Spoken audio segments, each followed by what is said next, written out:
रामेश्वरम के एक छोटे से गांव में पैदा हुआ एक लड़का। घर में इतनी गरीबी थी कि रात को दिया जलाने के लिए भी तेल नापना पड़ता था।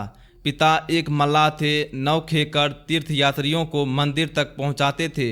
लेकिन उस लड़के की आंख में कुछ और ही चमकता था। वो हर रात आसमान के तारों को देखता और सोचता, मैं भी एक दिन आसमान तक जाऊंगा। किसी को अंदाज नहीं था यही लड़का आगे चलकर भारत को अंतरिक्ष में ले जाएगा, देश को परमाणु शक्ति बनाएगा और एक दिन पूरे देश का राष्ट्रपति बनेगा। दोस्तों, आज हम बात करेंगे भारत रत्न एपीजे अब्दुल कलाम की, जिन्हें दुनिया जानती है मिसाइल मैन के नाम से। और मैं आपसे वादा करता हूं इस वीडियो के अंत तक आपकी सोच बदल जाएगी।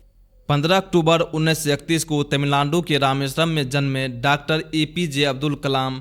घर में बहुत गरीबी थी।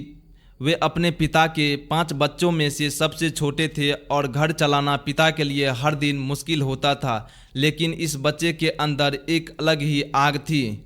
एक बार क्लास में कलाम अपने दोस्तों के साथ आगे की बेंच पर बैठे थे। टीचर को ये पसंद नहीं आया और उन्हें पीछे भेज दिया गया। ये पल किसी बच्चों को तोड़ भी सकता था, पर कलाम ने इसे अलग ही तरीका से लिया। उन्होंने सोचा पीछे बैठकर भी दुनिया बदली जा सकती। जब उन्हें पता चला कि गांव से एक दूर शिक्षक सुबह 4 बजे मुफ्त में गणित पढ़ाते, बस शर्त थी कि नहाकर आना होगा, तो 8 साल के कलाम रोज ठंडे पानी से नहाकर वहां पहुंच जाते, चाहे सर्दी हो या बारिश। सोचिए दोस्तों, आज के बच्चे सुबह 7 बजे उठने में नानी याद कर देते और वो बच्चा 4 बजे पढ़ाई के लिए तैयार रहता था। और आगे की पढ़ाई के लिए बड़ी बहन अपने गहने गिरवी रखकर उनका दाखिला मद्रास इंस्टीट्यूट ऑफ टेक्नोलॉजी में कराया। वहां उन्होंने एरोनॉटिकल इंजीनियरिंग चुनी। एक प्रोजेक्ट में देरी होने पर टीचर ने कहा 3 दिन में डिजाइन तैयार नहीं हुआ तो स्कॉलरशिप छिन जाएगी। कलाम घबरा गए पर हार नहीं मानी। 3 दिन न ठीक से खाया न ठीक से सोया, सिर्फ काम किया। और जब डिजाइन तैयार हुआ टीचर खुद हैरान रह गए। दोस्तों, यही वो पल था जिसे कलाम को सिखाया, दबाव इंसान को तोड़ता नहीं बल्कि मजबूत बनाता है। पढ़ाई पूरी होने के बाद कलाम का सपना था वायुसेना में पायलट बनना।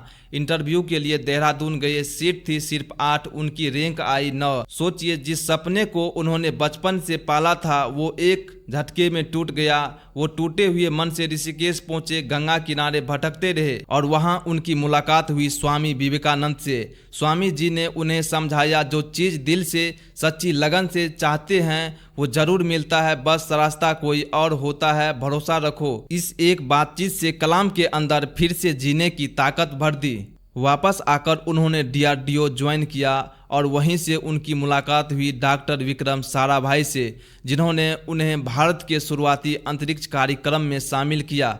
मार्च 1963 में साराभाई एक 7 सदस्य की टीम अमेरिका भेजी ताकि वो नासा में रॉकेट असेंबल करने और लॉन्च करने की बारीकियां सीख सके। कलाम इस टीम का हिस्सा थे। उनकी काबिलियत और तेज दिमाग को देखकर अमेरिका के अधिकारियों ने उन्हें बड़ा ऑफर दिया, नासा में काम करने का मौका, अमेरिका नागरिक और भारत से कई गुना ज़्यादा वेतन। सोचिए, एक तरफ था पैसा, आराम और शानदार जिंदगी और दूसरी तरफ था अपने देश का भविष्य। लेकिन उन्होंने दौलत नहीं चुनी, उन्होंने चुना देशभक्ति। उन्होंने फैसला किया कि उनकी प्रतिभा किसी दूसरे देश की ताकत बनने के लिए नहीं बल्कि भारत के अंतरिक्ष और रक्षा कार्यक्रम को मजबूत करने के लिए। यही फैसला बताता है, बड़ा इंसान वो नहीं जो अपने लिए सपना देखे, बड़ा इंसान वो है जो पूरे देश के लिए सपना देखे।